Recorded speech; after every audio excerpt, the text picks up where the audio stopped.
Last lecture में जो है वो हमने कॉनिकल पेंडुलम्स का एक एग्जांपल किया था। कॉनिकल पेंडुलम में जो है कि टाइम पीरियड अगर उस पेंडुलम का लिखना होता है कि वो time taken to complete one, जो वो रोटेशन जो हो रही है उसके लिए जो वो कितना टाइम ले रहा है वो निकालना हो, टाइम पीरियड निकालना हो, टाइम पीरियड ऑफ ऑसिलेशन निकालना हो, तो उसके लिए ध्यान रखेंगे कि जो लेंथ होगी वो स्ट्रिंग की लेंथ नहीं लेनी है, बल्कि जो है वो वर्टिकल लेंथ जो वो ली जा रही होगी। जैसे ये यहाँ से ये फिक्स कर रखा है और हॉरिजॉन्टल सर्कल जो वो डिस्क्राइब कर रहा है पेंडुलम। अब ये जो है वो इसकी जो है वो यहाँ अराउंड द ऐसे ये हॉरिजॉन्टल सर्कल जो डिस्क्राइब कर रखा है, ये थोड़ा एग्जैक्टली सेंटर पे जो दिखना चाहिए। ये एंगल थीटा है, तो अगर ये एल है तो हमारा ये जो एल कॉस थीटा जो बन जाएगा। तो एक्चुअल में जब टाइम पीरियड लिखना है तो टाइम पीरियड के लिए जो लेंथ लिखी जाएगी डायरेक्ट लगा सकते हैं हम फार्मूला कि टाइम पीरियड के लिए time period is equal to होता है 2 pi L by G. Pendulum का जो टाइम पीरियड है उसके लिए ये एल लिखा जाता है। But now in this case L जो है वो लेंथ जो वो क्या लेनी है, तो लेंथ हो जाएगी जो वर्टिकल लेंथ है, दैट इज वर्टिकल लेंथ कितनी होगी, L cos theta divided by G. तो डायरेक्ट फार्मूला जो वो निकाला जा सकता है टाइम पीरियड ऑफ है कॉनिकल पेंडुलम। जैसे ये डायग्राम दे रखी है कि वर्टिकली जो है वो अगर रोटेट सॉरी हॉरिजॉन्टल सर्कल जो डिस्क्राइब कर रहा है, ये जो है वो रेडियस है आर, तो उसकी जो है वो टाइम पीरियड जो है वो निकालना, तो ऐसे लिखा जा सकता है। और देखो और कुछ एप्लीकेशन जो है वो जहाँ पे हम ये कंसेप्ट जो है वो कि सेंट्रीपिटल फोर्स लगा रहे हैं या सेंट्रीफ्यूगल, तो बच्चों एक चीज जो क्लियर होनी चाहिए कि जब हम टर्न ले रहे हैं तो कर्व करने के लिए जो है वो टर्न लेने के लिए जो वो नेसेसरी सेंट्रीपिटल फोर्स जो लगनी। जब मैं सेंट्रीपिटल फोर्स की बात कर रहा हूँ तो अ फोर्स विच इज जो है वो is acting towards the centre, this is a centre seeking force होती है सेंट्रीपिटल। अगर जब हम उसी को जो है वो सेंट्रीफ्यूगल में तब ले लेंगे जब फ्रेम जो है वो नॉन इनर्शियल में आ जाएगा, यानी कि जो ऑब्जर्वर है वो उसके ऊपर जो बैठ जाए, तो वहां पे जो है वो क्या फोर्स आ जाएगी, वही सेंट्रीपिटल से क्या लगाने शुरू हो जाएंगे, वो हम उसे सेंट्रीफ्यूगल बोल देंगे। फार्मूला जो है वो सबके लिए सेम रहेगा, बस जस्ट कंसेप्ट जो है वो क्या लग जाएगा, वहां पे जो है वो हमें सेंट्रीफ्यूगल फोर्स यानी कि सूडो फोर्स का कंसेप्ट जो है वो लगाना पड़ेगा। मैं इसका एग्जांपल के साथ चलते हैं। जैसे motion in a vertical circle, ये सब जो वो तुम्हें कॉम्पिटिटिव लेवल में ही आ सकती हैं। Motion in a vertical circle,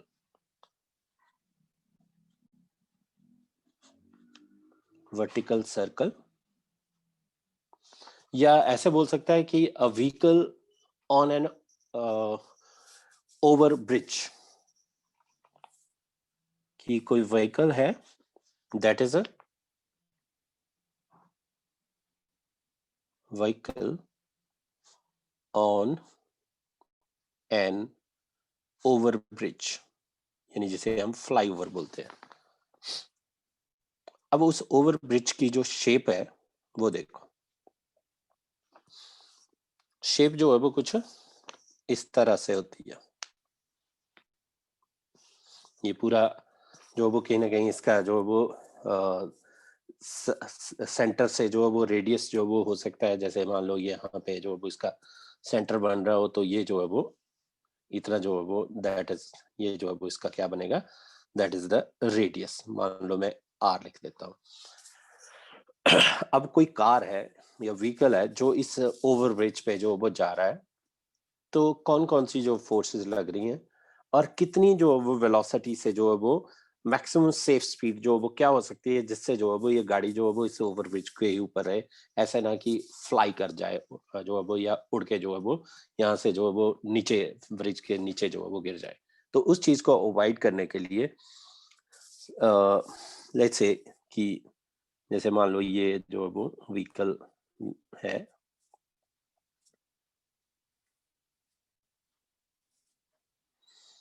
अब जो वेट है इसका वो तो वर्टिकली डाउनवर्ड एक्ट करेगा करेगा mg, एक ये फोर्स लग रही होगी, क्योंकि जो कार के अंदर पैसेंजर है उसके बारे में बात हो रही है।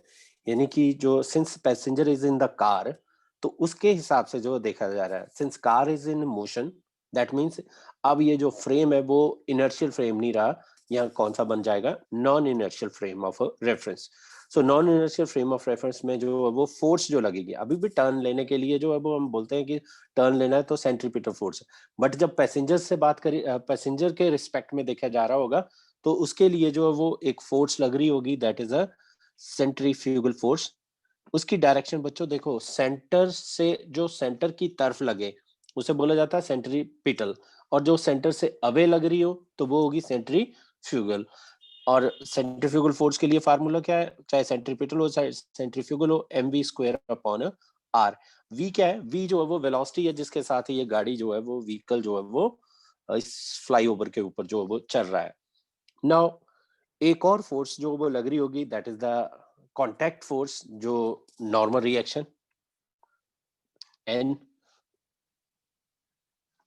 ये फोर्स जो वो लग रही है। तो the force is acting on the car as seen by the passenger. ये जो है वो मैं बात कर रहा हूं कि जो फोर्सेस लग रही हैं, forces acting on the car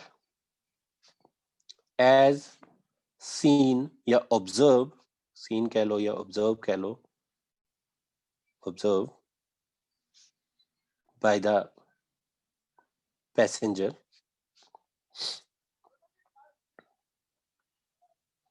in the car। तो वो कौन कौन सी फोर्सेस है, एक है that is the weight mg which is acting vertically downward always, another force which is the normal reaction that is n, ground की वजह से जो लग रहा होगा, ये नॉर्मल रिएक्शन किसकी वजह से, ग्राउंड की वजह से। तीसरा जो है यानी गाड़ी जो ग्राउंड के साथ टच करके चल रही है तब तक ही रहेगी जब तक ये नॉर्मल रिएक्शन होगा, अगर ग्राउंड के साथ टच नहीं कर रही है तो नॉर्मल रिएक्शन जो वो वैनिश हो जाएगा, यानी नॉर्मल रिएक्शन जो खत्म हो जाएगा, या नॉर्मल रिएक्शन की वैल्यू तुम 0 लिख सकते हो। एक और फोर्स जो लग रही है दैट इज जिसका नाम मैंने स्पेशली क्या कह रहा हूँ, सेंट्रीफ्यूगल। तो आप लोगों ने जो है वो इसमें कंफ्यूजन नहीं होना चाहिए कि सेंट्रीफ्यूगल सेंट्रीपिटल। अब क्योंकि अब हम पैसेंजर जो है वो इन द कार है, तो सेंट्रीफ्यूगल फोर्स जो है वो हम बोल रहे होंगे। क्यों, क्योंकि जो है वो अब फ्रेम जो है वो कौन सा हो जाएगा, because of the as the passenger is in the car या ऑब्जर्वर इन द कार, तो that is a non inertial frame. तो जब नॉन इनर्शियल कह रहे होंगे तो नॉन इनर्शियल फ्रेम में जो है वो हमें फोर्स जो कंसीडर करनी पड़ेगी, तो दैट इज ये सेंट्री फ्यूगल फोर्स जो है वो, एंड विच इज कितनी होती है centrifugal force, which is equal to mb square upon r, mass into the square of the velocity divided by the radius of that track जो बन रहा होगा। अब जब द पैसेंजर जो है वो, also for this passenger the car is in equilibrium state में होगी, यानी कि इक्विलिब्रियम है, दैट मीन्स देयरफॉर जो फोर्सेस हैं वो एक दूसरे को क्या कर रही होंगी, बैलेंस कर रही होंगी। तो इन इक्विलिब्रियम हम लिख सकते हैं कि n नॉर्मल रिएक्शन प्लस जो mv स्क्वायर अपॉन r, एक ये फोर्स है, और एक जो है वो दैट इज वेट, ये इक्विलिब्रियम क्रिएट कर रहे होंगे। तो n plus mv square upon r equal to mg। तो यहाँ से हमें बेसिकली n जो है वो मिल जाएगा। तो n कितना आ गया बच्चों, n आ गया यहाँ पे, n is equal to mg minus mv square upon r।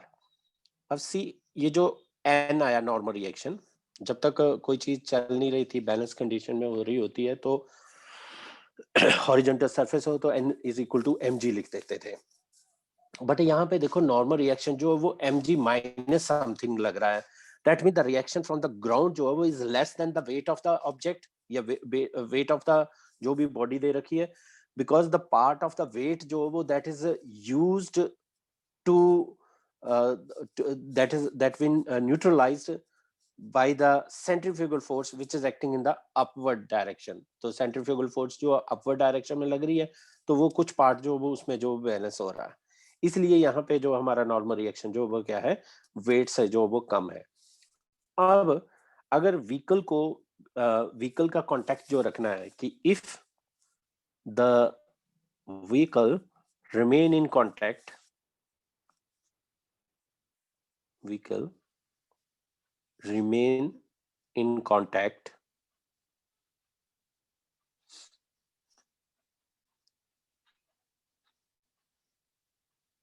then, मतलब किसके कांटेक्ट ना, with the ground, with the ground.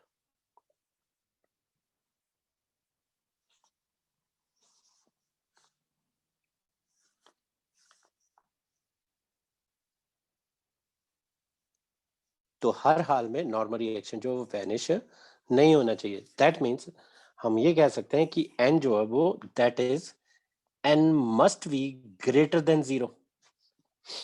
अगर हमारा कांटेक्ट अगर रखना है उसके साथ कि the vehicle remain in contact with the ground, then it is necessary that n should be greater than 0. It should not be 0 equal to 0.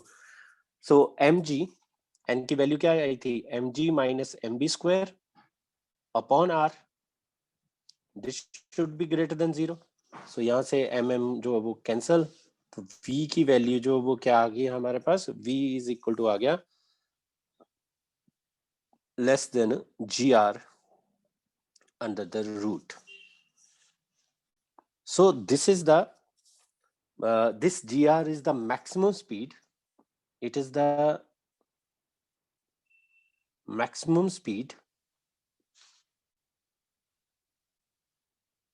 rather ये कहें कि maximum safe speed, maximum safe speed. अगर इतने से turn लिया जाएगा तो जो है वो व्हीकल जो है वो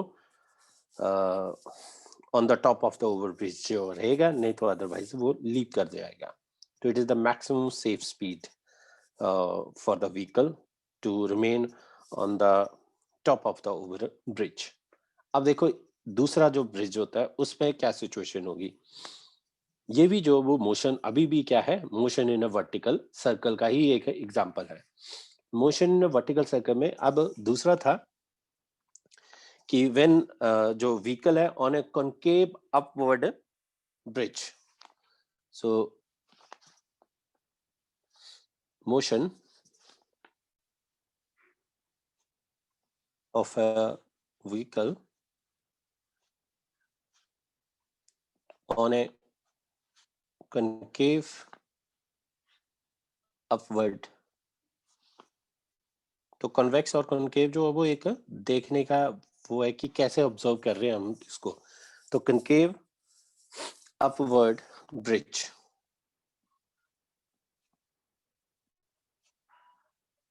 तो कॉनकेव अपवर्ड ब्रिज का मतलब ये इस तरह से थोड़ा ज्यादा जो वो कब हो गया ऐसे कुछ ऐसे वाले रोड पे जो है वो अब क्या सिचुएशन होगी. देखो बच्चों अब इसका जो कर्व्ड जो पाथ होगा तो रेडियस जो होगा, तो मैं यहाँ पे उसका जो वो सेंटर होगा यहाँ पे कहीं जो है वो इसको जो है वो हम आर कह सकते हैं, रेडियस होगा. This is a concave upward, और वो क्या था, कॉनकेव डाउनवर्ड जो पहले वाला जो बनाया हुआ था, या उसे मैं कॉन्वेक्स भी बोल सकता था अपवर्ड, और ये जो है वो कॉनकेव जो है वो अपवर्ड हो गया, या कॉन्वेक्स जो वो डाउनवर्ड. ये बोलने का तरीका है कि कॉन्वेक्स बोलो कॉनकेव बोलो. अदरवाइज जैसे लेंस और मिरर में बात कर रहे होते हैं तो वहां पे तो हमें क्लियरली जो है वो बोलना है कि वो कॉनकेव लेंस है या ये कॉनकेव मिरर है. वो सेम टाइम पे जो वो जो वो कॉनकेव लेंस ही होगा, और कॉनकेव अगर कॉन्वेक्स है तो कॉन्वेक्स होगा. बट यहाँ वीक ये जो पाथ की बात हो रही है तो यहाँ पे हम देख के नजरिया जो है वो हम कैसे जो है वो ऑब्जर्व कर रहे हैं उसके हिसाब से बोल सकते हैं कि मैं इसे कॉनकेव अपवर्ड भी बोल सकता हूँ और इसे कॉन्वेक्स डाउनवर्ड भी बोल सकता हूँ. और जो पहले वाला किया उसमें जो वो कॉन्वेक्स जो वो अपवर्ड था या कॉनकेव जो है वो डाउनवर्ड था. तो इस तरह से जो वो हम कह सकते हैं. अब ये कोई गाड़ी जो इसके ऊपर जो वो जा रही है,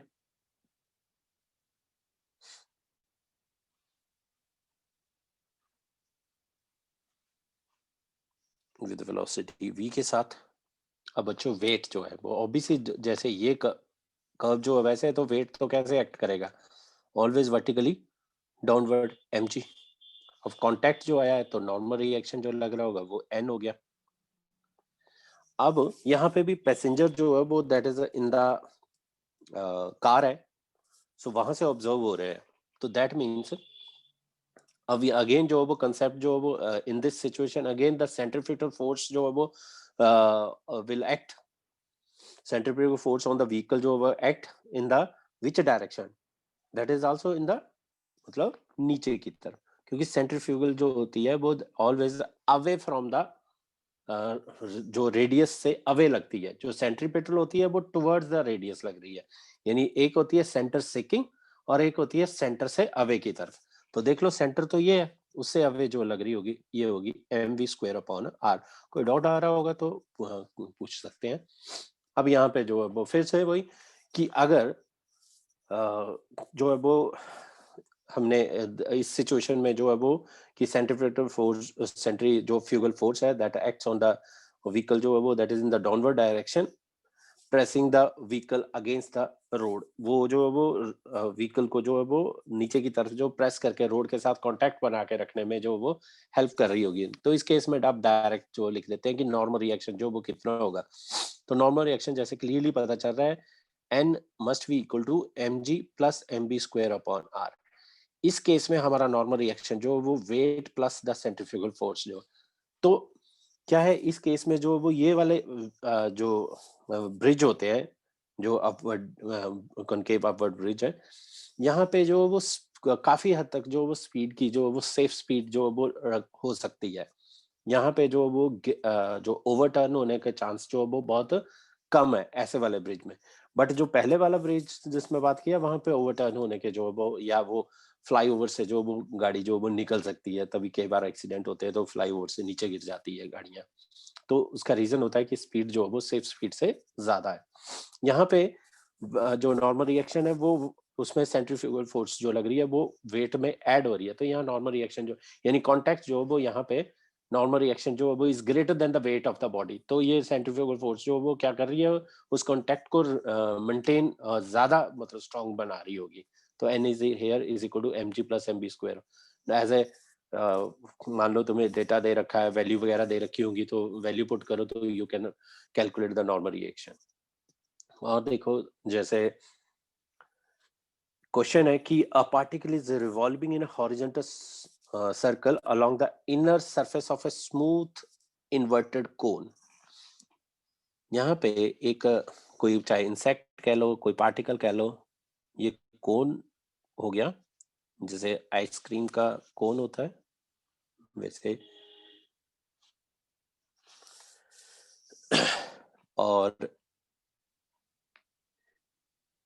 ये वर्टिकल के साथ जो एंगल जो वो क्या है ये थीटा, दोनों साइड पे जो वो थीटा थीटा ही होंगे।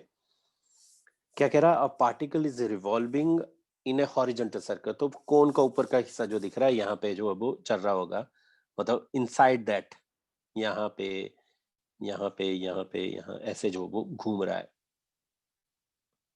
कुछ वेलोसिटी के साथ, मान लो v वेलोसिटी जो वो कहते हैं। अब जहां पे कांटेक्ट आया होगा, मैं यहाँ रेड कलर से जो वो नोटेशन कि यहाँ पे जो वो या इनर साइड पे जो वो ऐसे कांटेक्ट में चल रहा होगा, so contact force which is a normal reaction जो है वो कुछ इस तरह से जो वो लग रही होगी, ये नॉर्मल रिएक्शन जो है वो आ गया n, और जो वेट होगा उसका which is acting vertically downward, वो तो ऐसे ही एक्ट कर रहा होगा mg। अब इस n के जो वो कंपोनेंट बनाए जा सकते थे, वो कंपोनेंट जो वो क्या हो जाएंगे, एक हो जाएगा ये वर्टिकली ये वाला, और एक जो है वो ये हॉरिजॉन्टल। अब थीटा जो है वो चूज करना, तो बच्चों थीटा जो है वो क्या बन जाएगा, अब यहाँ पे ये एंगल जो है वो थीटा होगा, तो ये n साइन थीटा बन जाएगा कंपोनेंट, और ये जो है वो n कॉस थीटा हो जाएगा, n कॉस थीटा हो जाएगा।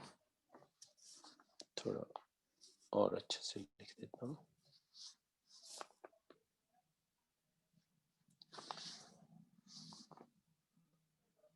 n cos theta. सो ये मेन जो है वो पहले एंगल जो है वो पता चल जाए तो फिर तो कंपोनेंट्स जो है वो।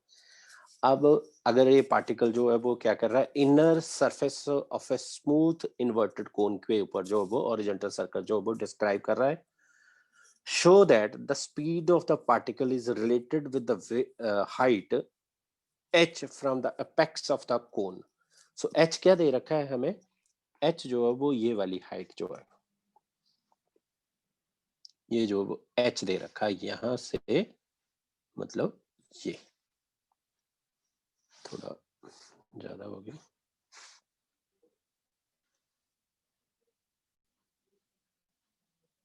ये h।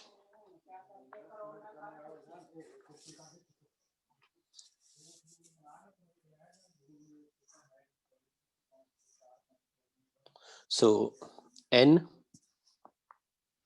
तो हमें क्या बताना है, show that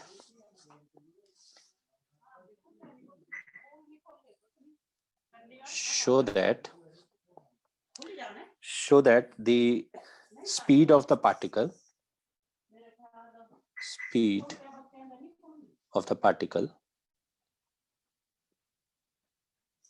is related to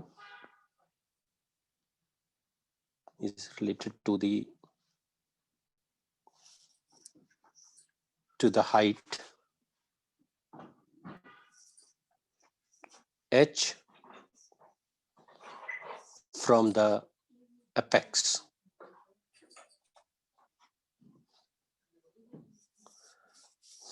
of the cone.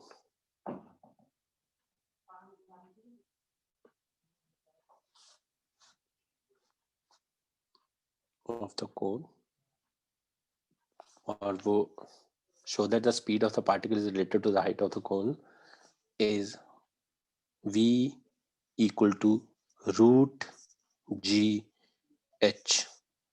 ये स्पीड जो हमने निकालनी है v equal to, again forces हमने जो वो लगा दी, n साइन थीटा जो वो किसके इक्वल हो जाएगा, n साइन थीटा जो वो हो जाएगा वेट के इक्वल, तो n sine theta is equal to mg, एक इक्वेशन ये मिल जाएगी। दूसरा जो n cos थीटा होगा बच्चों, n cos थीटा जो वो उस पार्टिकल को जो वो हेल्प कर रहा होगा ताकि वो सर्कल जो वो सर्कल पाथ पे जो वो चल सके, which is n cos theta is equal to mv square upon r, mv square upon r, r क्या है, दैट इज द रेडियस। क्योंकि हमें ये r के बजाय जो है वो इसको किसकी टर्म में जो वो इन्वॉल्व करना है, h की टर्म में, तो मैं यहाँ पे r को जो वो ढूंढ सकता हूँ, या r को जो वो हम इन टर्म्स ऑफ h में लिख सकते हैं। देखो कैसे, नेमिंग कर दें, ये है, ये सेंटर O कह देते, ये मान लो A है, ये जो वो B है, या मैं इस ट्राइंगल को जो फिर से दिखा देता हूँ, ये सिचुएशन है ऐसे, ये O, ये जो वो A, और ये जो वो B, तो ये एंगल B जो है वो जैसे कि ये थीटा है। अब ये R है और ये जो वो H है, मुझे R को इन टर्म्स ऑफ H में लिखना है, तो दैट मीन्स H और R जो वो दोनों जो वो इस तरीके से सोचा जाएगा कि H और R जो दोनों इन्वॉल्व हो सके। तो क्या बन सकता था, ट्राइंगल एंगल के सामने जो वो होता है परपेंडिकुलर, और परपेंडिकुलर किस पे, बेस पे, इसका मतलब यहाँ पे परपेंडिकुलर बेस जो वो उनकी इन्वॉल्वमेंट जो वो दिख रही है, तो सिंपली टेन थीटा जो वो क्या हो सकता था, tan theta is equal to होता है परपेंडिकुलर अपॉन बेस, तो r अपॉन h। तो यहाँ से हमारे पास r के लिए जो रिलेशन आ गया, r इज इक्वल टू आ गया h टेन थीटा, बस यही चीज जो वो लिखनी थी। तो ये फिर से दोबारा से n cos थीटा जो वो क्या आ जाएगा, n cos theta is equal to m v square, ये सब जो वो कि v जो दे रखा होगा कितनी स्पीड से जा रहा है, और r को रिप्लेस कर दो h tan थीटा से, तो यहाँ पे लिख दो h tan theta.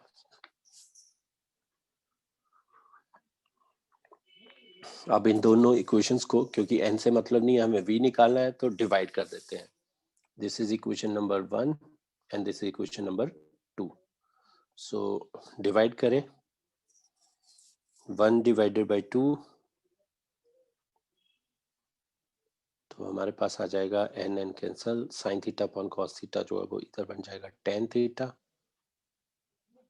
Is equal to m से m कैंसल, ऊपर है g, नीचे है ये v स्क्वायर,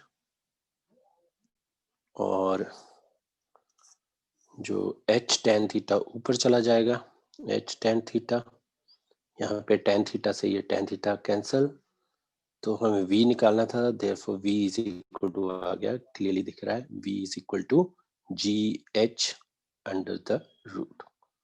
तो यही जो हमें प्रूव करना, तो दिस इज द वेलोसिटी या speed of the particle inside the, जो पार्टिकल रिवॉल्व कर रहा है एक हॉरिजॉन्टल सर्कल में इनसाइड द कोन। एक और देखते हैं, जैसे डेथ फेल जो होता है उसमें भी ये एप्लीकेशन लगती है। डेथ फेल में देखा होगा आप सबने, डेथ फेल मतलब मौत का कुआं।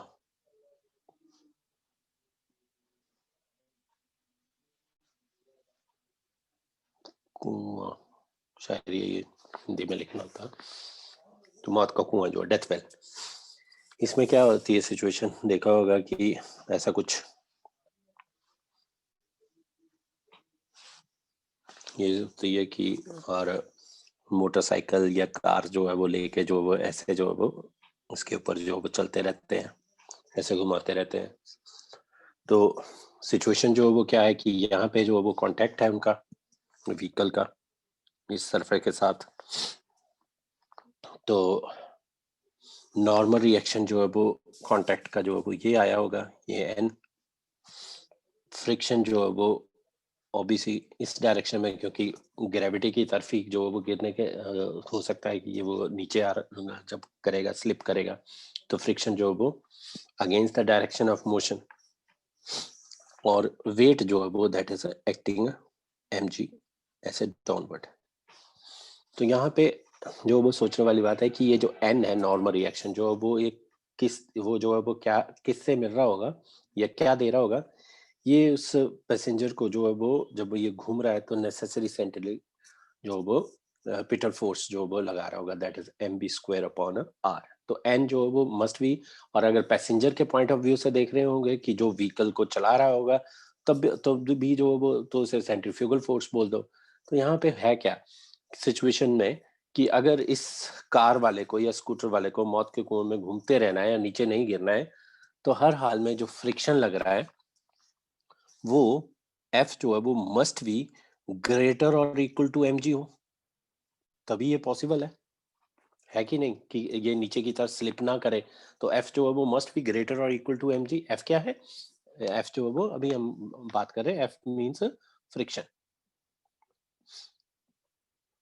जो भी मैक्सिमम फ्रिक्शन जो भी लग सकता है, मस्ट बी ग्रेटर और equal to mg।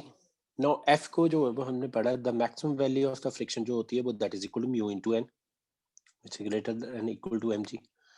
Now here n जो है वो, हियर n जो है वो कितना होगा, n जो है वो सिंपली इक्वल टू होगा, that is equal to the centrifugal force which is equal to mv square upon r। r जो वो क्या है, रेडियस, किसी भी जगह पे जो है वो ये जो इसका रेडियस जो है वो r है सेंटर से।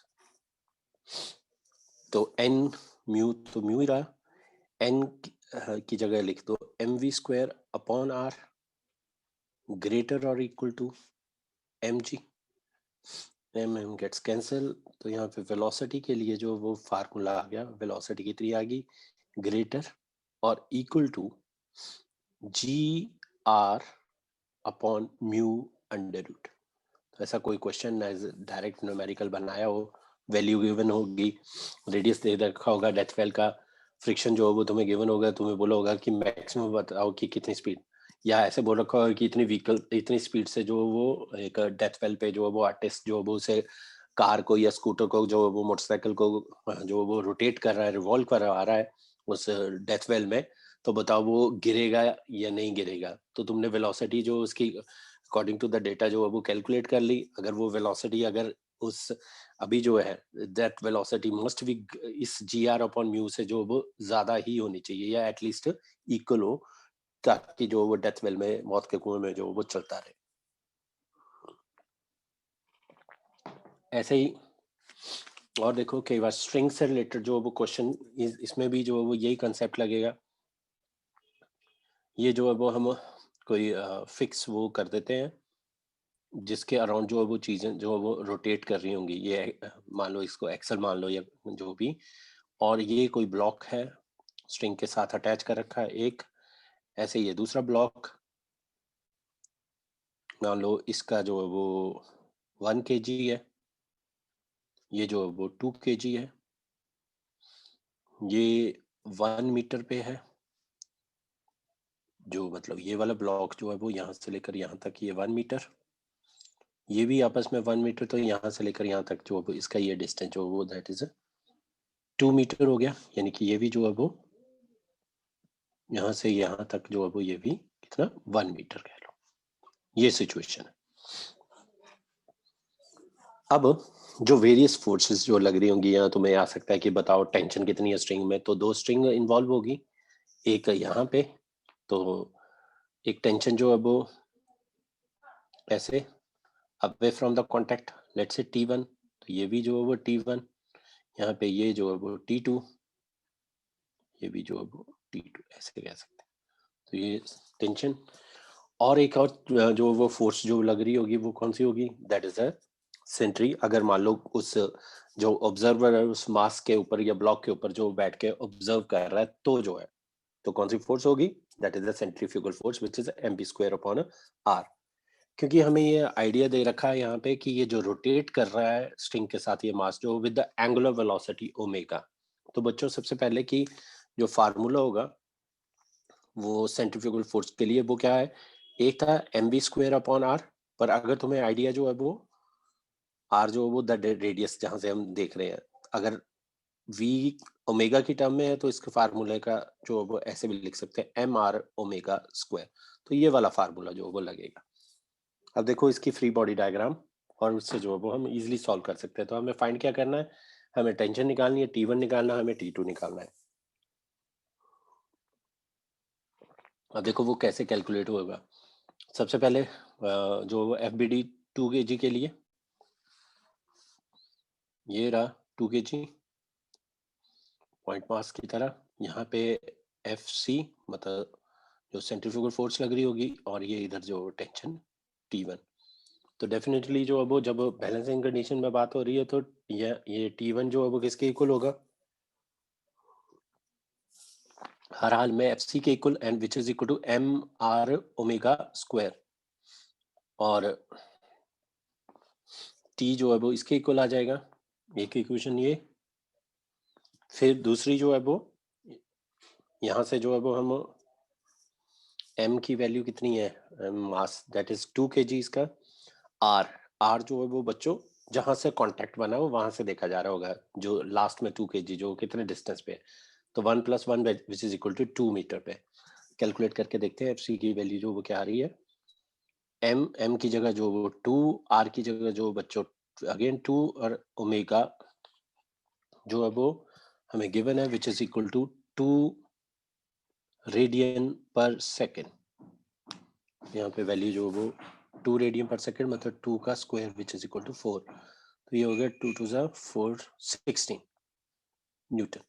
सो हेंस देयरफॉर T1 की वैल्यू जो वो डायरेक्ट कैलकुलेट हो गई, T1 कितना आ गया, T1 भी जो है वो 16 न्यूटन के इक्वल आ गया। ऐसे अब बात करेंगे T2 के लिए, तो T2 के लिए अब इक्वेशन जो है वो क्या बन जाएगी, सी जो इसके लिए FBD 1 kg वाले के लिए, यहाँ पे इसको ये T2 लग रहा है, और एक यहाँ पे जो है वो इस पे T1 लग रहा है, और एक और फोर्स जो लग रही होगी, एक्सपीरियंस हो रही होगी, that is a centrifugal force which is FC।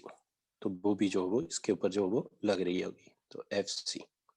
अब T2 की वैल्यू जो सिंपली क्या आ जाएगी, T2 will be equal to T1 plus FC।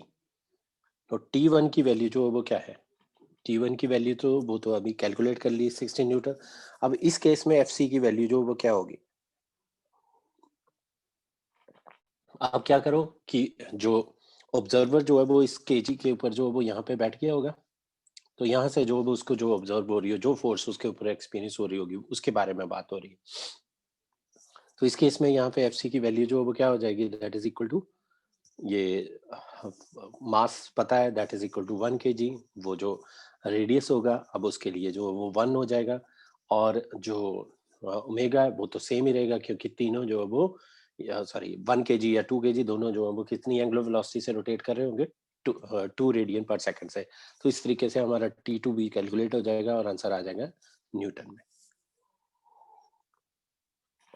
मान लो एक से या भी दो थे, अगर मान लो 3 लगे होते तो ऐसा केस में जो वो क्या होता कि सेम सिचुएशन में ये रोटेट कर रहे हैं, angular velocity omega let's say बदल देते हैं 5 रेडियन पर सेकंड स्क्वायर, क्योंकि नहीं ठीक है 5 पर सेकंड होती है, एंगुलर वेलोसिटी अपॉन टाइम होगा ना, तो एंगुलर वेलोसिटी जो है वो एंगुलर डिस्प्लेसमेंट अपॉन टाइम, तो रेडियन पर सेकंड ही है, ठीक है।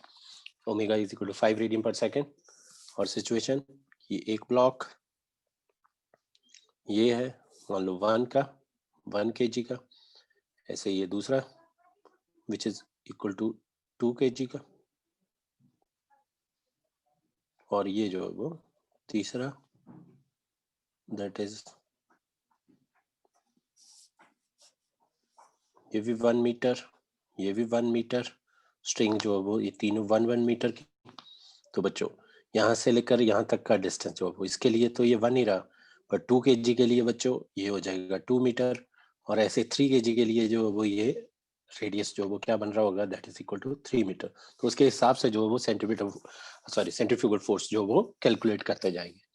तो ये यहाँ पे भी वही चीज है कि T1 एक यहाँ से स्टार्ट करते हैं एक्सट्रीम एंड से, तो एक ये लग रही होगी T1 दैट इज टेंशन, तो ये भी T1, फिर T2 और फाइनली जो वो ये T3। तो तुम्हें जो है वो find the tension T1 T2 and T3 बोल रखा हुआ है, बस ये इन सब के लिए जो है FVD बनाते चलो और ये सॉल्व हो जाएगी। जैसे मान लो मैं 3 kg के लिए एक एग्जांपल के साथ कर देता हूँ, ये 3 kg के लिए उसके ऊपर फोर्स एक लग रही है ये T1 और एक लग रही है इसके ऊपर सेंट्रीफ्यूगल फोर्स। तो सेंट्रीफ्यूगल फोर्स जो है वो इस तरीके से कैसे क्यों ऑब्जर्व किया कि ये 3 kg के ऊपर जो है वो किसी चीटा को, किसी चींटी को, किसी ऑब्जेक्ट को जो है वो बिठा दो, और ऑब्जर्वर जो है वो यहाँ से जो वो जो ऑब्जर्व कर रहा होगा, तो क्योंकि वो जो है वो non inertial frame of reference हो जाएगा, तो यहाँ T1 जो है वो किसके इक्वल, तो T1 is simply equal to FC के इक्वल होगा। और FC की वैल्यू कितनी होगी, FC की वैल्यू होगी mr ओमेगा स्क्वायर, और R की वैल्यू उसके हिसाब से मास है 3 kg, R की वैल्यू भी 3 मीटर हो जाएगी बच्चों, और इंटू ओमेगा स्क्वायर, ओमेगा की वैल्यू कितनी दे रखी है, दैट इज 5 का स्क्वायर। ये कैलकुलेट कर लो, तो T1 की वैल्यू जो कितनी आ गई, यहाँ से T1 की वैल्यू आ गई 3 3 9, और 9 इंटू 25, सो 9 इंटू 25 कितना बन गया, ये 9 5 45, 4 रह गया, 9 2 18, 18 प्लस 18 और 4 20, 225 राइट। तो ये 225 न्यूटन जो है वो आ गई। सिमिलरली मैं अब पूरा सॉल्व नहीं करने जा रहा हूँ, आपको जो है वो ये क्लियरली समझ में आ गया होगा। 2 kg के ऊपर अगर बात करी जाए तो 2 kg के ऊपर ये लग रही है T2 इस तरह से, और ये लग रही है इसमें जो वो दैट इज T1, और एक लग रही होगी दैट इज FC। बस हर बार जो तुम्हें जब सेंट्रीफ्यूगल फोर्स कैलकुलेट कर रहे होगे तो उसके लिए तुम्हें मास जिसके ऊपर जो है वो बैठा देना। अब किसके ऊपर?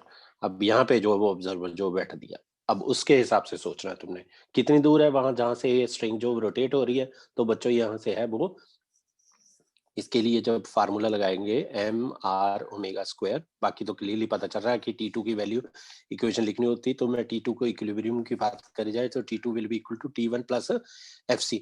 नॉट ऑलवेज FC जो है वो T1 के जो है वो, तो T1 जो है वो तो कैलकुलेट हो गया, दैट इज 225, पर यहाँ पे FC की वैल्यू जो वो क्या होगी, मास जो है वो हमारा है 2, R जो है वो भी 2 हो गया, और ओमेगा जो है वो तो सेम ही होगा सबके लिए, दैट इज 5 का स्क्वायर। इसको सॉल्व करेंगे तो इस तरीके से T2 आ जाएगा। फिर ऐसे T3 की बारी आई तो T3 के लिए जो वो क्या बन जाएगी, FBD T3 के लिए फॉर T3 के लिए यहाँ पे ये जो वो, जब हम T3 की बात कर रहे हैं तो T3 के लिए FBD हो जाएगी, ये हो गया इसका T3, और ये लग रही है टेंशन T2, और साथ में जो वो ये लगा FC। तो उसके हिसाब से जो है वो FC की वैल्यू जो वो, तो अब क्या है, ऑब्जर्वर जो वो यहाँ पे जो वो बैठा देना।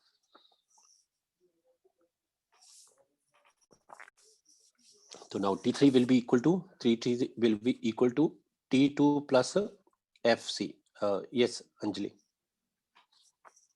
सर जैसे जैसे हम थर्ड ब्लॉक से सेकंड ब्लॉक से फर्स्ट ब्लॉक तक आएंगे वैसे जो सेंट्रीफ्यूगल फोर्स की वैल्यू है वो रिड्यूस होती जाएगी, क्योंकि जो ऑब्जर्वर ना उसके हिसाब से जो वो चेक हो रहे हो गया ना। Yes 1 sir. kg जो 1 kg के ऊपर जो है वो जो फोर्स लग रही होगी वो उसके कांटेक्ट के कितनी दूर पे जो है वो रेडियस पे जो वो चीज घूम रही है उसके हिसाब से होगा। पिछले वालों को भूल जाओ फिर। तो अभी सी जो है वो कम, ये भी तुम अच्छा सोचो कि हमने कोई स्ट्रिंग के साथ जो है वो अटैच कर रखा है, और कोई चीज पहले इस पे बिठाई, फिर इस पे बिठाई, इस पे बिठाई, तो किसके ऊपर जो ज्यादा फोर्स जो लग रही होगी? जो 3 kg वाला, क्योंकि जो सबसे ज्यादा दूर है ना उसके ऊपर जो ज्यादा फोर्स जो एक्सपीरियंस हो रही होगी। ऐसा ही हो रहा होगा ना। Yes sir. सर तो फिर तो जब हम फर्स्ट 1 kg वाले ब्लॉक पे आएंगे तो सेंट्रीपिटल फोर्स नहीं आएगी? नहीं नहीं, अब फिर से एक बार मैं फिर क्लियर करने लगा हूँ, ध्यान देना। बड़ा वो लगता है कि कंफ्यूजन की मैं सेंट्रीपिटल बोलूँ, देखो फार्मूला वाइज तो दोनों के लिए जो वो कोई टेंशन ही नहीं है, mb² / r या mr⍵², जो इस सिचुएशन के हिसाब से लगा लो। अब आई बारी की बोलना क्या है कि सेंट्रीपिटल बोला जाए या सेंट्रीफ्यूगल बोला जाए। सिंस द ऑब्जर्वर जो है वो नॉन इनर्शियल फ्रेम में जब भी होगा तो उसके ऊपर जो फोर्स लग रही होगी वो कैसे लग रही होगी, वो अवे फ्रॉम द, तो जो जब सेंट्रीपिटल होती है तो वो तो कैसे लगेगी। अब मान लो मैं इस 1 kg की बात करने लगा, ये ऐसे स्ट्रिंग के साथ जो वो, तो जब इसको रोटेट करेंगे तो ऐसे कुछ सर्कल जो डिस्क्राइब करता, एग्जैक्ट जो है वो थोड़ा इमेजिन करके देखो, तो ऐसा एक सर्कल जो वो डिस्क्राइब कर रहा होता है। मान लो ये इस प्लेन में जो है वो, सॉरी ये अभी देखो ये ऐसे इस प्लेन में जो वो रोटेट जो वो कर रहा होता है ऐसे। तो अब यहाँ पे जो है वो, जो अगर मैं सेंटीमीटर की तो वो लग रहा होता है इस तरफ को, मतलब ये जो है वो एज अ सेंटर होता, और सेंटर सीकिंग जो सेंट्रीपिटल की बात, पर वो किसके लिए होता, फॉर द ऑब्जर्वर जो बाहर से जो इनर्शियल फ्रेम ऑफ रेफरेंस में हम हर बार में जो है वो कहाँ से चेक कर रहे हैं, हम किसके बारे में बात कर रहे हैं, हम ये जो 1 kg की बात कर रहे हैं, तो इस 1 kg के ऊपर जो फोर्स लग रही होगी, टेंशन जो है वो भी किस पे लग रही आई, स्ट्रिंग पे आई, वो स्ट्रिंग पे टेंशन किसकी वजह से आई, ये जो 1 kg जो अटैच कर रखा है तो आ रही है, और हम इसको वर्ल कर रहे हैं, घुमा रहे हैं तो लग रही है जो वो सेंट्रीपिटल या सेंट्रीफ्यूगल। तो जब ऑब्जर्वर जब नॉन इनर्शियल फ्रेम में आ जाएगा, जैसे हम गाड़ी की बात कर रहे थे, कार सामने जो है वो हमारे ओवर ब्रिज में जा रही है, तो वहां से हम बाहर वाले के लिए नहीं वो बात कर रहे हैं, हम कार के अंदर जो फोर्सेस जो पैसेंजर जो फील कर रहा होगा उसके बारे में बात कर रहे हैं। तो पैसेंजर के लिए जो है वो, अब गाड़ी जो है वो मूविंग है जो है, तो non inertial frame of reference जो वो देखा जाएगा। क्लियर, कुछ लगा पता? Yes sir. सर इसका मतलब हम ये भी कह सकते हैं कि एक बॉडी पे सिर्फ सेंट्रीपिटल या फिर सेंट्रीफ्यूगल फोर्स लगेगा, बोथ नहीं लग सकते? हाँ हाँ बिल्कुल, क्यों ये these are not action and reaction, correct correct, तो ये एक्शन एंड रिएक्शन नहीं होते। ठीक है ओके कि ये सर। एक दूसरे के साथ जो हम इनको ये कैंसिल कर दें, राइट? Sir yes. सर ये जो हमने मासी से अटैच कर रखे हैं, ये ऐसा भी तो हो सकता है ना कि जैसे फर्स्ट वाला 1 किलोग्राम है और सेकंड वाला सेकंड थर्ड 3 ग्राम है, तो फिर हम मतलब कि ऐसे भी हो सकता है ना कि पहले वाला ज्यादा मास का हो, सेकंड वाला कम का हो, ऐसे नहीं हो सकता? उसके ऊपर भी तो डिपेंड करेगा ना वो। अच्छा, देखो वो बात सही है, पर जो आर होगा वो भी जो वो मैटर कर रहा होगा। जब भी हम मतलब अगर इनको सही प्रॉपर जो है वो एक सर्कल जो बनाना है तो पहले छोटा फिर उससे बड़ा फिर उससे बड़ा जो है वो अगर घुमाएंगे तो जो वो सारे के सारे जो वो एक सेम जो वो डिस्क्राइब करेंगे। जैसे मान लो ये ऐसे मैं रॉड की बात करूं और ये जो अब यहाँ एंड ये फिक्स है, यहाँ पे ये फिक्स कर रखी है। अब इसको जो है वो हम घुमा रहे हैं एंगुलर वेलोसिटी को, ये मतलब ये घूम रही है। अब मान लो दो सिचुएशन बना देते हैं, ये एग्जैक्ट जो है वो आधे पे बनाया हुआ है मैंने, हाफ पे, शायद दिखने में ना लगे बट ये हाफ पे है। तो ये ए है और ये जो है वो बी है। अब सिंपली जो है वो तुम्हें ये पूछा जाए कि ये जो एंगुलर डिस्प्लेसमेंट होगी इस रॉड की, ये जो है वो मान लो ये रॉड है, तो इसकी एंगुलर डिस्प्लेसमेंट जो एंगल जो डिस्क्राइब कर रहा है, ये घूम रहा है ऐसे, जैसे जो वो घूम रहा है, तो इसकी एंगुलर जो वो एंगुलर डिस्प्लेसमेंट जो होगी थीटा ए और थीटा बी का आपस में क्या रिलेशन होगा। यानी कि पहले कोई पर्सन जो वो सेम साइमल्टेनियसली ए पे भी बैठा हुआ है और बी पे भी जो बैठा हुआ है, तो उसके बारे में बात हो रही है। तो देखो थीटा ए और थीटा बी जो वो दोनों जो सेम ही एंगल तो डिस्क्राइब कर रहे होंगे, क्योंकि रॉड थोड़ा वो ट्विस्ट हो रही है। रॉड तो पूरा जितना एंगल पहले यहाँ पे है फिर जो वो थोड़ी देर बाद पे यहाँ पे आ गई, तो दोनों के लिए जो एंगल जो डिस्क्राइब होगा वो क्या रहेगा, सेम। ये ए के लिए था, ये बी के लिए था, तो दोनों एंगल जो है वो क्या रहेंगे, एंगल तो अभी भी क्या रह रहा है, ये थीटा ही रह रहा है। तो एंगल जो है वो सेम रहेगा, एंगुलर डिस्प्लेसमेंट जो है वो हमारी ए के लिए और बी के लिए सेम है। अब अगर बात करी जाए कि एंगुलर वेलोसिटी बताओ भाई, तो एंगुलर वेलोसिटी जो है वो ओमेगा, क्योंकि रॉड घूम रही है ना, तो रॉड के ऊपर जो बंदे बैठे हुए हैं अगर एक और भी ले लिया जाता तो सभी सेम ही होते। तो that means angular velocity omega A और ओमेगा बी भी जो वो क्या होनी चाहिए, सेम होनी चाहिए। ये चीज जो है वो क्लियरली वो पता चल रही है। अब अगर पूछे जाए कि वेलोसिटी के बारे में बात करो या लीनियर जो जो इसका लीनियर डिस्टेंस जो है, लीनियर डिस्टेंस का मतलब यहाँ सेंटर से ये वाले का डिस्टेंस और ऐसे बी वाले का डिस्टेंस, तो क्लियरली पता चल रहा होगा कि जो एक्स ए है वो कम है और जो एक्स बी है वो ज्यादा है। करेक्ट है कि नहीं? तो एक्स ए जो है वो इज लेस देन जो है वो एक्स बी है। और ऐसे जो वेलोसिटी की बात करी जाए, लीनियर वेलोसिटी वी ए और वी बी का बीच में अगर रिलेशन पूछा जाता है, तो क्योंकि वी किसके इक्वल होता है, वी इज इक्वल टू होता है आर इंटू ओमेगा। अब यहाँ पे ओमेगा तो सेम है बट आर की वैल्यू यानी आर यानी एक्स ए भी लिया जा सकता है। अब सोचो ना कि अगर रॉड को अगर यहाँ से काट देते सिर्फ, तो ये इस तरह से जो वो इसका ये सर्कल जो वो बन रहा होता तो उसके लिए रेडियस सिर्फ ये होता। और अगर यहाँ से जो वो इसको रिमूव करके यहाँ से रोटेट कर रहे होंगे तो ये वाला रेडियस होता, तो इतना रेडियस आ जाता। बी ये की सिचुएशन आ जाती। वेलोसिटी ज्यादा होगी। तो जो है वो करेक्ट, तो हमारी जो वेलोसिटी v की जो है वो ज्यादा होगी, तो v a is less then v b, तो ये फॉलो होने चाहिए। ठीक है, ये पॉइंट जो है वो होना। ठीक है बच्चों। Yes sir. Now finally last जो है वो कि जैसे a stone revolving in a vertical circle by means of a string, ऐसा कुछ जो है वो इससे रिलेटेड न्यूमेरिकल हो सकता है कि a stone is revolving in a vertical circle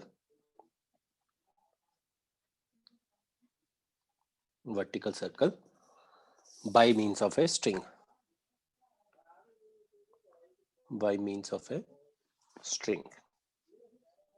या सिंपली जो है वो this is the motion of a motion in a vertical plane, ऐसे भी बोल सकता है, motion in a vertical plane.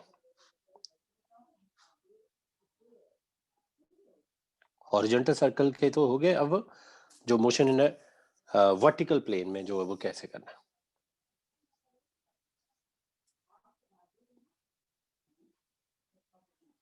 तो सिचुएशन क्या है कि मान लो जैसे पहले मैं सर्कल बना देता हूँ, फिर अपने आप सेंटर थोड़ा सेट आ जाएगा।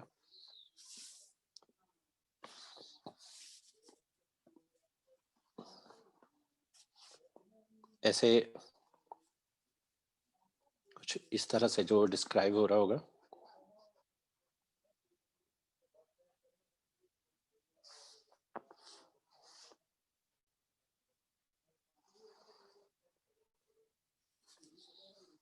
ये जो है वो सेंटर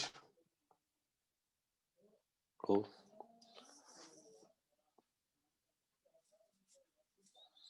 मान लो ये स्ट्रिंग है जिसकी लेंथ जो है वो, जिसके साथ स्टोन जो वो टाई कर रखा है, ये लेंथ जो वो लेट्स से एल कह देते हैं, एल लिख लेना, या रेडियस भी हो गया ये इस वर्टिकल सर्कल का। तो स्ट्रिंग की लेंथ जो है वो एल क्या है, that is the length of the string.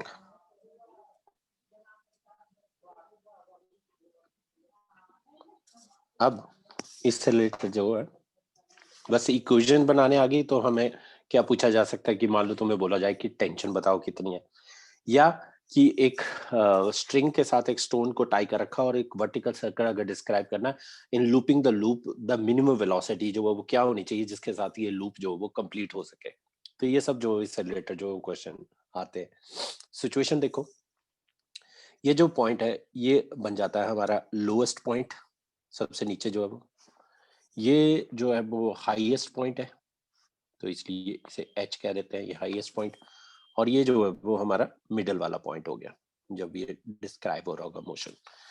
तो जो लोएस्ट पॉइंट है, मालूम है इससे ये कौन सा एंटी क्लॉकवाइज जो है वो लेके चल रहे हैं, ऐसे घुमा रहे हैं। तो लोएस्ट पॉइंट पे velocity let's say VL, mid point पे वेलोसिटी वीएम, नोटेशन बना दी, और हाईएस्ट पॉइंट पे वेलोसिटी जो है वो वीएच। अब तुम्हें आया होगा कि what is the value of VL, VH या वीएम, और साथ में स्ट्रिंग में जो टेंशन हो रखी है वो कैलकुलेट करो, टी की वैल्यू जो वो क्या होगी। तो हम इसे स्टार्ट करने के लिए जो वो एक जनरल जो वो पोजीशन से जो है वो, ये नहीं कि लोएस्ट पॉइंट से स्टार्ट हुआ, कहीं से भी जो है वो, मान लो स्ट्रिंग जो है वो किसी सिचुएशन में किसी इंस्टेंट पे जो है वो स्ट्रिंग जो है वो बना रही थी एंगल, जैसे ये यहां से सोच लो ऐसे कुछ वर्टिकल के साथ ये एंगल हो गया थीटा,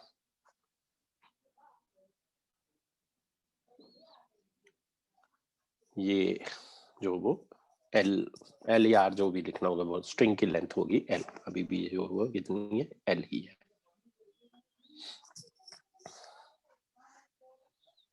दिस इज एल। अब ये मास या स्टोन जो अटैच कर रखा है ऐसी सिचुएशन में, नो वेरियस फोर्सेस जो एक्ट कर रही होंगी, एक टेंशन, तो ये टी, फिर जो mg है वो कुछ इस तरह से जो वो लग रहा होगा,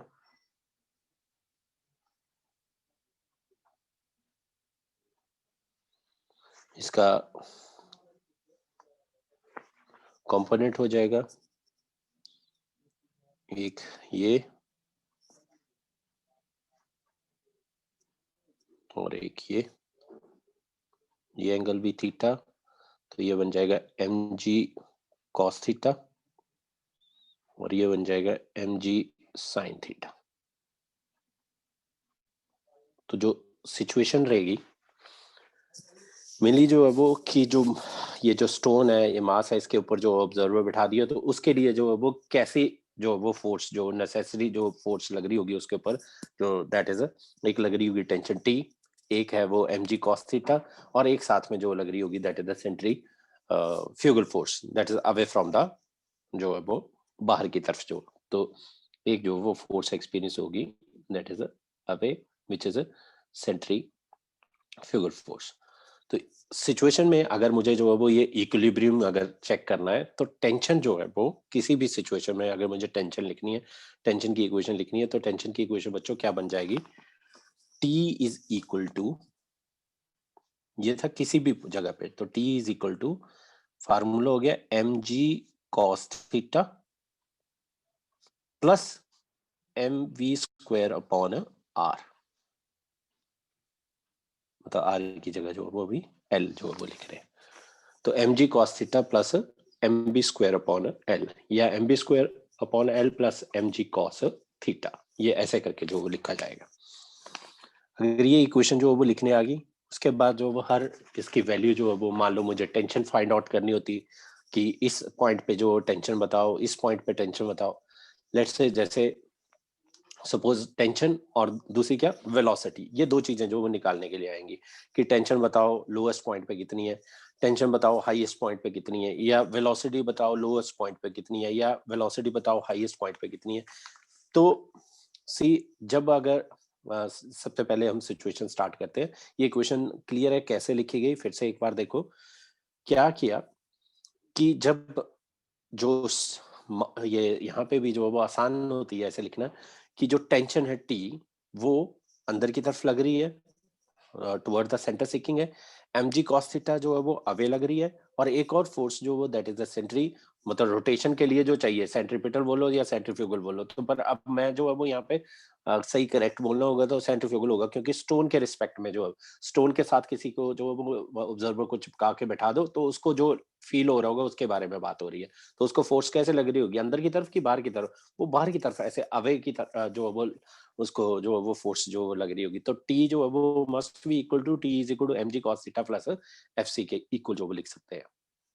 तो ये एक सही तरीका होगा, अगर नहीं तो अदरवाइज प्लस माइनस का जो वो चक्कर पड़ जाएगा। अगर मैं यहाँ पे सेंट्रीपिटल के सेंट्रीफ्यूगल के बजाय सेंट्रीपिटल के फोर्स का कंसेप्ट लगाता, तो सेंट्री जो पिटल है वो लग रही होती है अंदर की तरफ, तो मैं लिखता T plus M B square upon R is equal to M G cos theta, तो थोड़ा गलत बन जाता।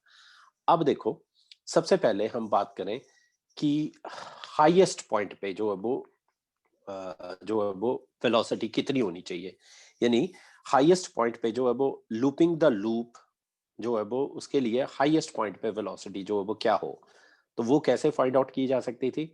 सपोज देखो ये इस पॉइंट को पी कह देते हैं, ये पी जो है वो, ये तो मैंने एट एनी पॉइंट पी पे जो है वो द स्ट्रिंग का जो स्टोन जब रोटेट कर रहा होगा तो किसी पॉइंट पी पे जो है वो हमने ये सिचुएशन बना रखी है।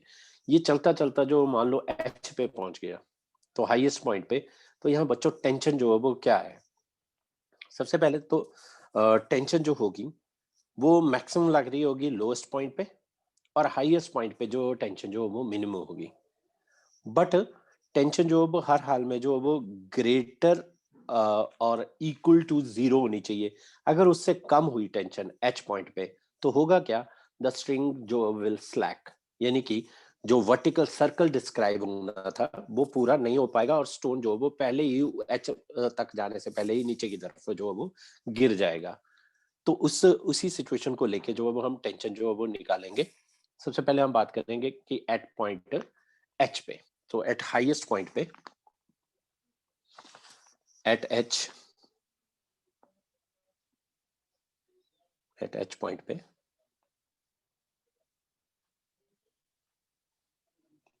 कैपिटल में लिया तो कैपिटल में लिख देना कि एट एच पॉइंट पे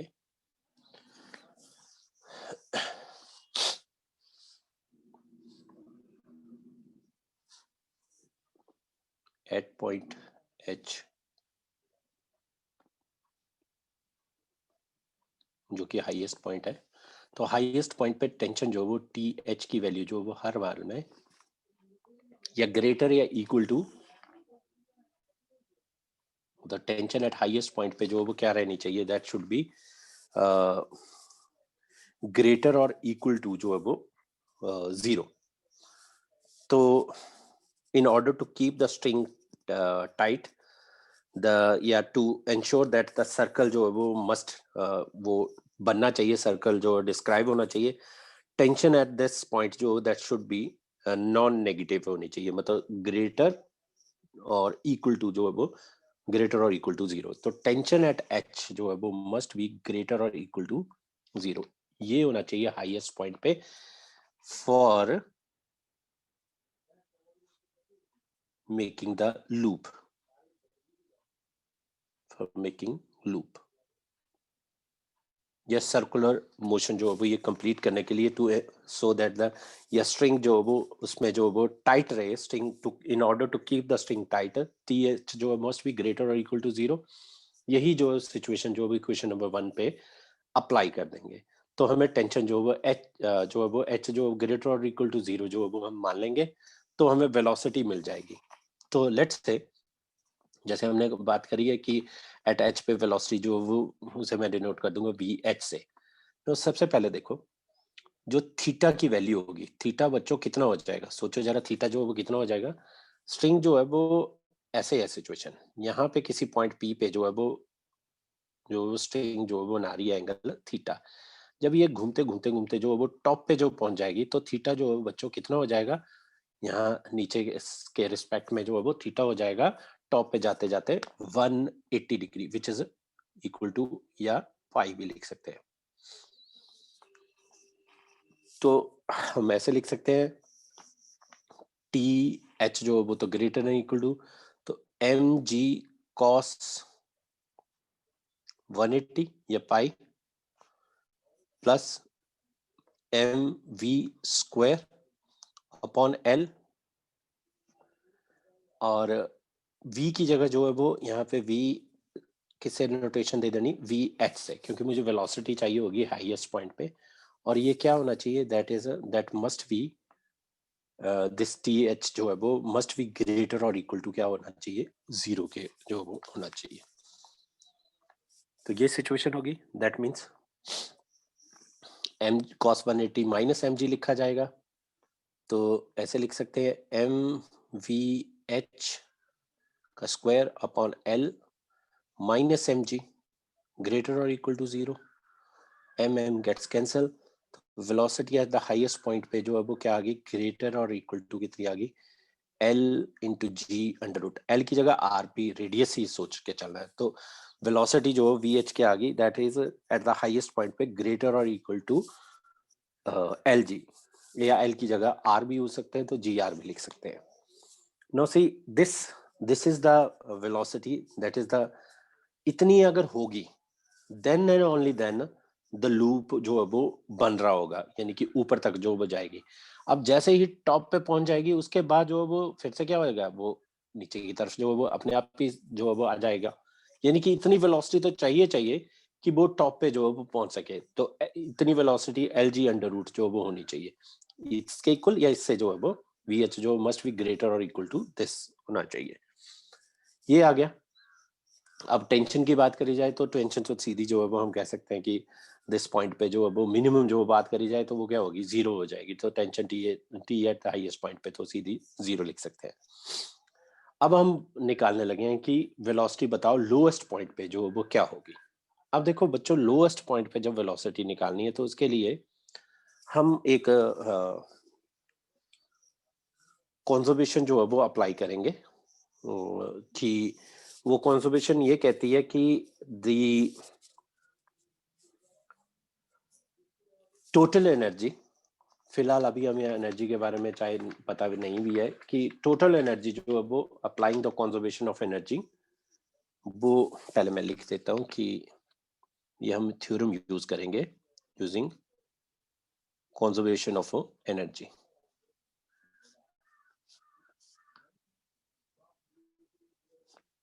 अभी फिलहाल इतना ही याद रखना, हम फिर से दोबारा करेंगे इसको, conservation of energy. Conservation of energy as ये कंजर्वेशन ऑफ एनर्जी तभी लगाई जा सकती है जब work done by the all work done by जितने भी फोर्सेस हो उनका वो 0 हो रहा हो।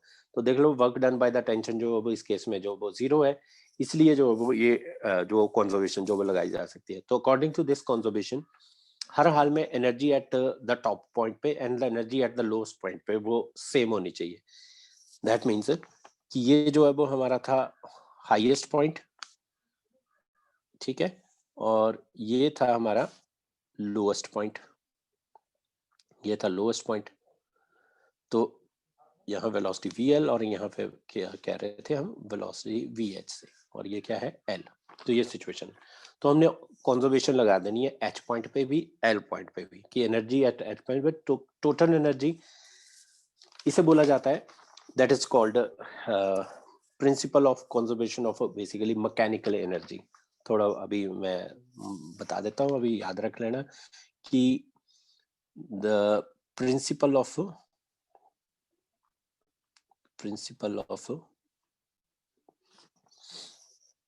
conservation of mechanical energy. Basically पूरा जो है वो बोला जाता है mechanical energy, conservation of mechanical energy. Short form अगर लिखनी है तो POCME।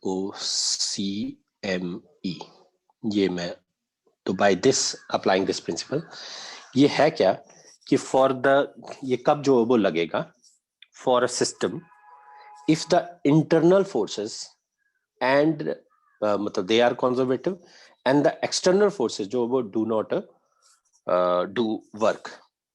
ये तब लगता है, इसके लिए कंडीशन है, क्या कंडीशन है कि फॉर अ सिस्टम, फिर बाद में बात करेंगे कि कंजर्वेशन एनर्जी है क्या, कि for a system if the internal forces, दो ही तरह की फोर्सेस ले रहे थे, एक इंटरनल होती हैं और एक external. For the internal forces, if the internal forces are conservative, ये जो वो एक बार फिर करेंगे जब वर्क एनर्जी थ्योरम स्टार्ट होगा तो उसमें होगा कि दे आर कंजर्वेटिव। कंजर्वेटिव मतलब work done is independent of the path followed, it only depends upon the initial and the final position, so they are conservative. So if the internal forces are conservative and the external forces do not work, external forces do not work, ये note कर लेना अच्छे से। External forces जो है वो अगर work नहीं कर रही हैं, इंटरनल फोर्सेस जो है वो कंजर्वेटिव है and external forces do not work, then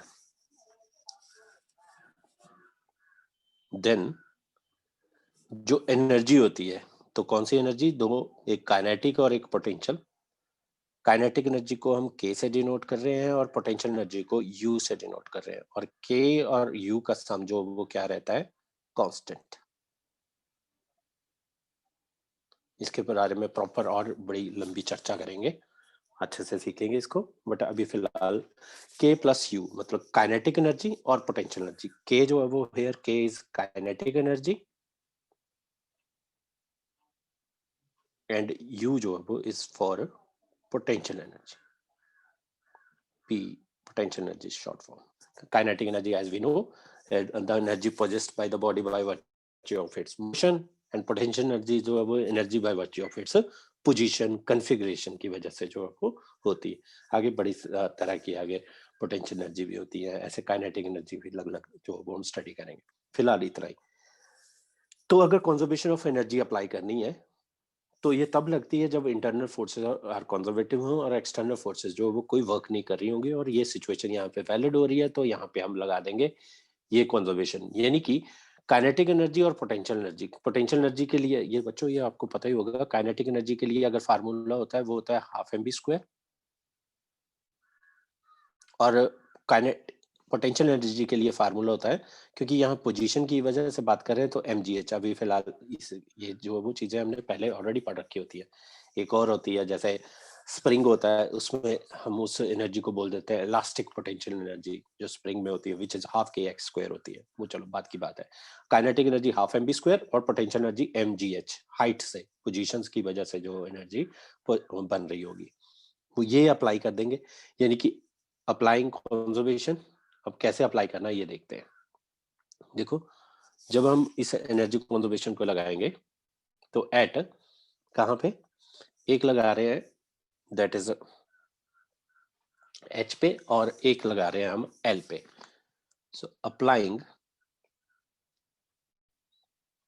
conservation, principal of conservation of mechanical energy कहाँ पे, एट एच पे यानी हाईएस्ट पॉइंट पे, और एट एल पे लोएस्ट पॉइंट पे, इन दो जगह पे जो लगा देंगे। तो सबसे पहले देखें एच पॉइंट पे जो वो लिखे काइनेटिक एनर्जी भी और पोटेंशियल एनर्जी भी। सो काइनेटिक एनर्जी के लिए फार्मूला जो वो एट एच पे हाफ एम मास जो है वो हमने मान लिया उस स्टोन का है, half M V square, V की जगह जो है वो कौन सी वेलोसिटी है, हाईएस्ट पॉइंट पे वी एच है, प्लस पोटेंशियल एनर्जी। तो पोटेंशियल एनर्जी कितनी होगी, पोटेंशियल एनर्जी हो जाएगी एम जी एच। बच्चों पोटेंशियल एनर्जी जब हम मेजर कर रहे होते हैं तो किसी विद रिस्पेक्ट टू एक फ्रेम के रिस्पेक्ट में जो वो देख रहे होते हैं, यानी कि ग्राउंड के फ्रेम में। तो मान लो ये जो सर्कल जो डिस्क्राइब हो रहा था ये ग्राउंड था, तो ऐसे कुछ है ना सिचुएशन। तो यहां से ये जो है वो एल है, तो हम बात कर रहे हैं यहाँ पे एच पे। तो ये एच जो वो कितनी हाइट पे हो गया, तो बच्चों हो गया 2l पे। तो मैं लिखूंगा एम जी इंटू 2l, क्योंकि ग्राउंड पे जो है वो मैं जो है वो ग्राउंड से मेजर हो रही है, तो कितना हो गया 2l हाइट पे हो गया। तो एम जी एच ये होगी इज इक्वल टू, अब एल पे बात करेंगे। एल पे काइनेटिक एनर्जी हो जाएगी हाफ एम वी एल का स्क्वायर, ये हो जाएगी, प्लस अब एम जी एच यानी कि हाइट। तो जो लोएस्ट पॉइंट पे है वो तो हम ऐसे मान के चल रहे हैं कि ग्राउंड को ही टच कर रहा है, तो वहां पे कितनी है उसकी हाइट 0। तो ये हो गया। तो यहां से इसको सॉल्व करेंगे तो वेलोसिटी जो है वो एट द लोएस्ट पॉइंट पे कितनी आ रही है, तो velocity at the lowest point will be equal to, it is I think 5 GL under root. तो velocity at the lowest point जो वो आ गया हमारे पास 5 GL under root, which is equal to 5 GL under root. इसको solve करोगे तो पता चल जाएगा। देखो एम से एम कैंसिल, वी एच को रिप्लेस कर दोगे तुम, जो अभी निकाला था that is GL under root, तो GL ही लिखा जाएगा। तो MGL और उसका MG2L, और यहाँ पे MM जो वो कैंसिल हो गया, तो VL की वैल्यू आ गई that is root 5GL। Calculate करके देख देना। तो ये दूसरी चीज जो हमें वेलोसिटी मिल गई एट द लोएस्ट पॉइंट पे। और अगर आ जाए कि बताओ टेंशन कितनी होगी लोएस्ट पॉइंट पे, तो टेंशन निकालनी होती है लोएस्ट पॉइंट पे। तो tension at the lowest point, tension eight lowest point,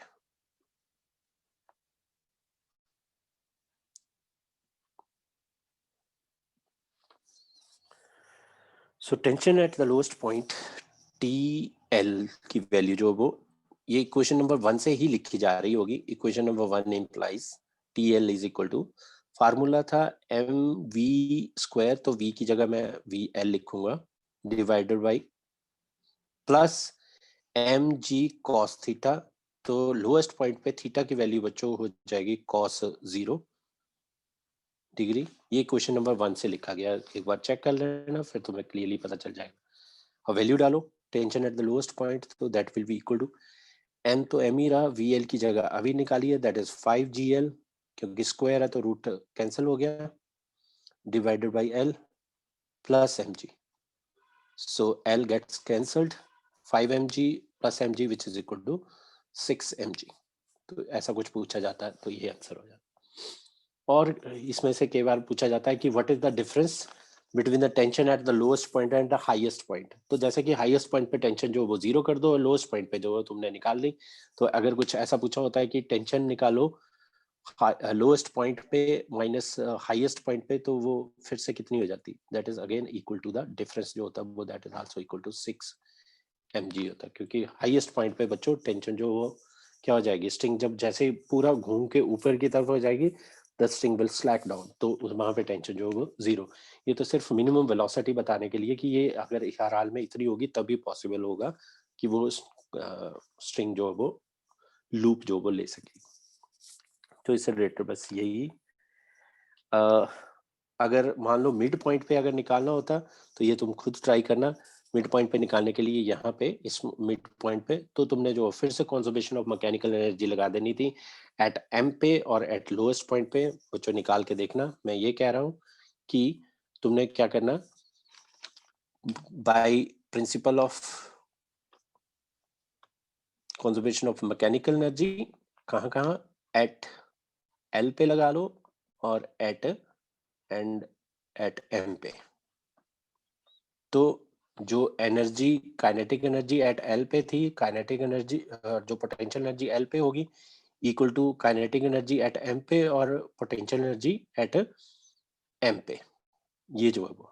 तो तुम्हें वेलोसिटी एट एम जो है वो निकाल सकते हैं। तो फ्रॉम हेयर इससे जो है वो क्या निकल जाएगी, तुम्हें वेलोसिटी एट पॉइंट एम पे, यानी मिड पॉइंट पे जो है वो वेलोसिटी एट पॉइंट एम पे। तो आई थिंक वो वेलोसिटी एट मिड पॉइंट जो है वो होती है that is equal to 3gl under the root.